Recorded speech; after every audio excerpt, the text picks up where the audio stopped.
羅馬書第10章。弟兄們，我心裏所願的，向神所求的，是要以色列人得救。我可以證明他們向神有熱心，但不是按着真知識，因為不知道神的義，想要立自己的義，就不服神的義了。律法的總結就是基督，使凡信他的都得着義。摩西寫着說，人若行那出於律法的義，就必因此活着。唯有出於信心的義如此說。你不要心裏說，誰要升到天上去呢？就是要領下基督來。誰要下到陰間去呢？就是要領基督從死裏上來。他到底怎麼說呢？他說，這道離你不遠，正在你口裏，在你心裏，就是我們所傳信主的道。你若口裏認耶穌為主，心裏信神叫他從死裏復活，就必得救。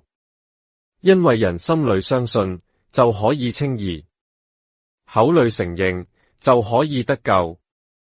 經上說，凡信他的人，必不至於羞愧。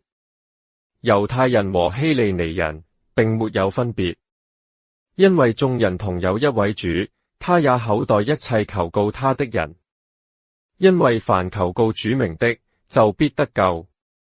然而人未曾信他，怎能求他呢？未曾聽見他，怎能信他呢？沒有傳道的，怎能聽見呢？若沒有奉差遣，怎能傳道呢？如經上所記，報福音傳喜信的人，他們的腳蹤何等佳美！只是人沒有都聽從福音。因為以賽亞說：主啊，我們所傳的有誰信呢？可見信道是從聽道來的，聽道是從基督的話來的。但我說，人沒有聽見麼？誠然聽見了。他們的聲音傳遍天下，他們的言語傳到地極。我再說，以色列人不知道麼？先有摩西說：我要用那不成子民的，惹動你們的憤恨；我要用那無知的民，觸動你們的怒氣。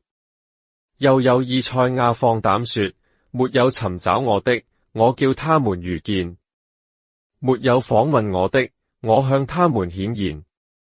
至於以色列人，他說：我整天伸手招呼那背逆頂嘴的百姓。